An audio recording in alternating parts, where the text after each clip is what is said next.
Mesdames, Messieurs, bonjour. Alors, le financier, c'est lui, Olivier. Et voici Robert, professeur de communication. En fait, on fait tous les deux le même métier. On fait de la formation pour les cadres dirigeants. Ce dont on aimerait vous parler, c'est surtout partager avec vous, en fait, notre vision de la formation des dirigeants. Alors, vous allez voir qu'on est à peu près en désaccord sur tout. Mais vous allez peut-être voir aussi pourquoi nous travaillons depuis 25 ans ensemble. En fait, nous avons au moins un point commun. La communication, c'est comme la finance. Les riches s'enrichissent, les pauvres s'appauvrissent. Je m'explique. Il a dû vous arriver, comme à moi, de passer 5 minutes avec une personne et puis de vous sortir bien, plein d'énergie, d'avoir envie de mener un projet avec cette personne. Moi, il m'est arrivé aussi de passer 3 minutes avec quelqu'un et puis de me sentir complètement épuisé, d'avoir envie de m'enfuir, de mettre fin à la relation avec la personne. Tout se passe pour moi comme si j'avais un stock d'énergie, une batterie dont le niveau fluctue au gré de mes relations avec les autres. Si les relations sont bonnes, si les échanges nourrissent mes besoins psychologiques, je suis plein d'énergie. Je suis plein d'énergie pour mener les choses de la vie. Je suis plein d'énergie pour en donner aux autres. Si jamais les échanges sont de mauvaise qualité, le niveau de ma batterie baisse, je deviens défensif, je deviens avare.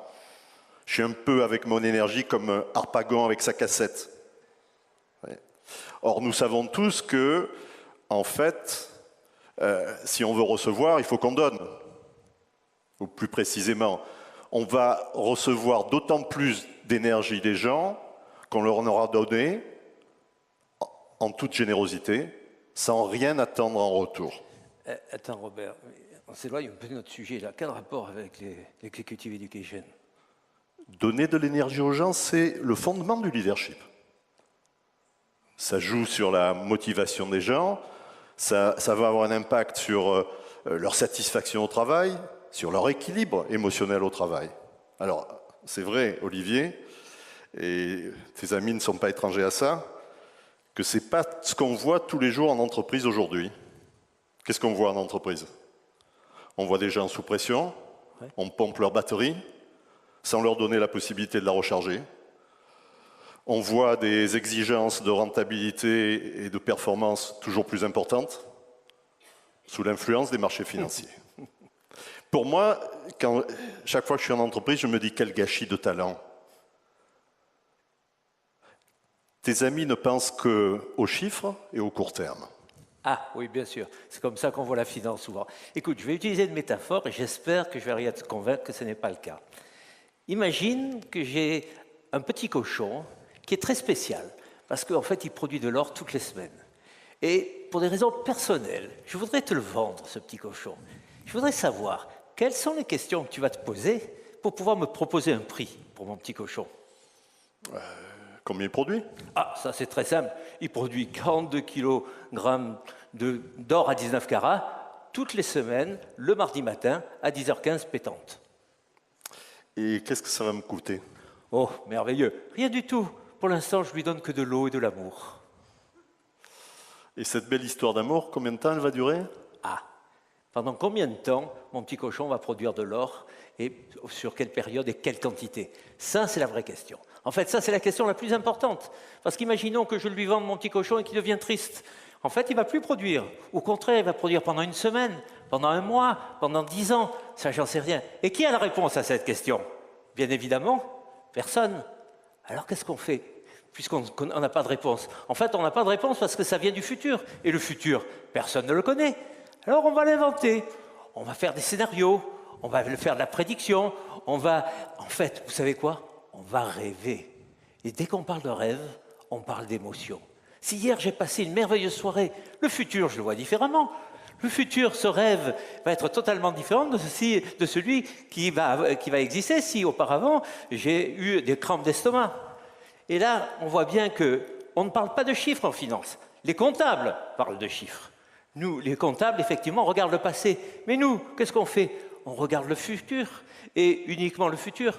Et c'est pour ça que vous prenez une entreprise qui vient juste de démarrer, qui n'a jamais fait ne serait-ce qu'un chiffre, qu'un euro de profit, eh bien, elle peut valoir des milliards. Là, vous avez l'essence, la beauté de la finance.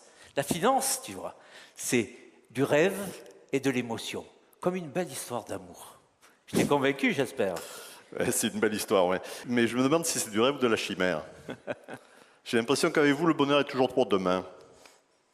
Et puis, pour donner du rêve à quelques-uns, quelle violence pour les autres. Est-ce qu'on se préoccupe du prix à payer?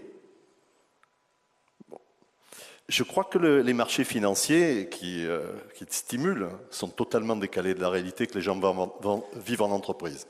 Attendez, les marchés ne sont pas décalés par rapport à la réalité. Les marchés sont en avance par rapport à la réalité économique. Et effectivement, ils détruisent ce qui doit être détruit. Mais pourquoi faire? Pour permettre l'éclosion de la prochaine vague, pour préserver l'avenir. Je vais vous donner un exemple. Il y a une recherche très intéressante qui a montré que sur les 25 dernières années, pas une seule entreprise a réussi à conserver un réel avantage compétitif pendant plus de 10 ans. Alors, je vais reprendre le même exemple que d'autres intervenants. Regardez cet iPhone. Il est arrivé sur le marché en 2007. On est en 2014, ça fait 7 ans. Il te reste 3 ans. 3 ans. Samsung est là. Il y a même une entreprise indienne qui veut mettre sur le marché un iPhone à peu près équivalent, un smartphone à peu près équivalent pour un prix de moins de 100 $. En fait, on voit que effectivement, l'important c'est le futur. Et d'ailleurs, les marchés ne se sont pas trompés. Imaginez, la valorisation d'Apple a été divisée par 2 en moins de 3 ans, alors que ses bénéfices ont battu tous les records. Ils dépassent les 50 milliards de dollars. Alors, qu'est-ce que tu en penses?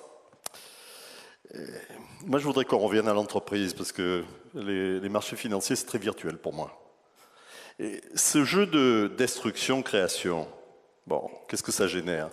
Un changement permanent, une chaîne du stress de haut en bas de l'entreprise, des émotions très fortes, en général de peur et de colère. Bon, je crois que les leaders doivent s'occuper de ça, parce que en fait, ça a un effet extrêmement défavorable, ça dégrade les relations, et notamment les relations entre les leaders et le reste de l'entreprise. Bon, et là, en fait, ce qu'il y a, les leaders doivent mener, je veux dire, quand ils mènent un changement, ils doivent avoir conscience, évidemment, ils le savent par expérience, que tout changement génère la même question chez les gens. Quel va être l'impact de ce changement pour moi? Et la réponse est toujours la même, une crainte de perte. Perte de sa sécurité, perte de son équilibre personnel, perte de son identité professionnelle. Et en face de ça, je veux dire, bon, comme je l'ai dit, dégradation des relations. Or, les leaders doivent justement, bien sûr, mener les changements organisationnels, mais ils doivent aussi accompagner les transitions individuelles. Et là, c'est quand quelqu'un est en face du changement, sans doute il va résister. Quelquefois, il va nous poser des problèmes relationnels. On va avoir l'impression qu'il nous bouffe notre énergie. Dans ce cas-là, il est en train d'appeler à l'aide. En fait, l'urgence, c'est pas que je me protège, c'est pas que je mette de la distance avec lui. L'urgence, c'est lui, de lui redonner de l'énergie, de nourrir ses besoins psychologiques, de remonter le niveau de sa batterie. Mais tu vas nous donner un exemple, peut-être? Je peux donner plein d'exemples. Suppose que quelqu'un soit très agressif avec moi, très en colère, contre moi, porte un jugement très dévalorisant sur moi et me manque de respect. Quel est son message? Son message, c'est un appel à ce que je lui témoigne du respect, de la considération, et que j'accorde de l'importance à sa vision des choses. Si je lui donne ça directement, il n'a plus besoin de me l'extorquer. En fait, quand quelqu'un nous vole notre énergie, si on veut arrêter qu'il le fasse, il faut lui donner nos propres ressources. En fait, il faut donner au voleur. Tu as ce genre de métaphore, toi, en finance? Alors, on a non seulement ce genre de métaphore, mais on le voit plutôt comme des paradoxes. Et d'ailleurs, des paradoxes que les dirigeants doivent absolument gérer. Quand je parlais de mon petit cochon et du rêve, en fait, j'ai dit qu'il fallait rêver. Mais pour que l'entreprise, que les marchés croient à l'entreprise, il faut qu'elle ait la crédibilité. Et cette crédibilité, comment l'entreprise l'obtient? Par des résultats. En fait, les dirigeants doivent être capables à la fois d'avoir une vision pour créer du rêve, mais en même temps, ils doivent délivrer des résultats tous les trimestres. Et ils doivent penser le long terme, ils doivent penser le court terme. Et cette crédibilité, elle est obtenue parce qu'ils excellent dans leur métier actuel, ce qu'on appelle le business model. Malheureusement, ce business model, il est attaqué par la concurrence. Et qu'est-ce que l'on voit? On voit que l'avantage compétitif, naturellement, commence à diminuer et même parfois disparaître. Même l'entreprise disparaît. Et donc là, on voit bien qu'il n'est pas suffisant pour les dirigeants d'exceller dans leur business model. Il faut en même temps qu'ils s'ingénient à le détruire pour pouvoir renouveler l'entreprise. On est en pleine folie.